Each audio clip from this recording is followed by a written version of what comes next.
mail crossing the border, bringing the check and the postal order. Letters with the rich, letters with the poor, the shop with the corner of the girl next door.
My goofy uncle is holding me captive. What? And forcing me to watch Crispy Concord's videos. No! My buddy, Quintalius Barnacle Jones Jr. got smacked in the head with a rhinoceros horn because he was listening to No Maidens. Stop! My grandpa punched me in the head at 90 miles per hour.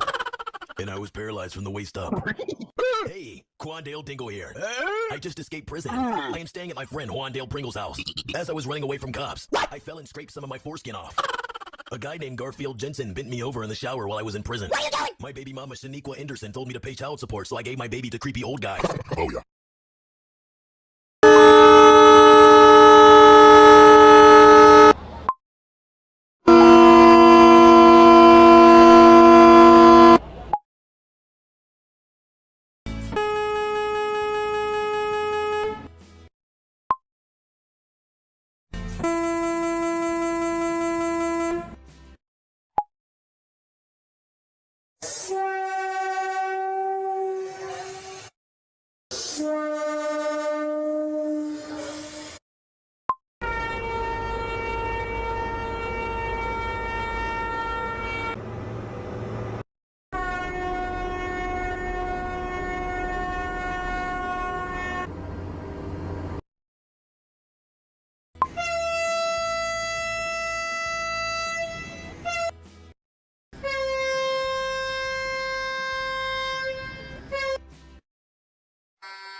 More potato, more potato, more potato, more potato, more potato, more potato, more potato, more potato, more potato, more potato, more potato, more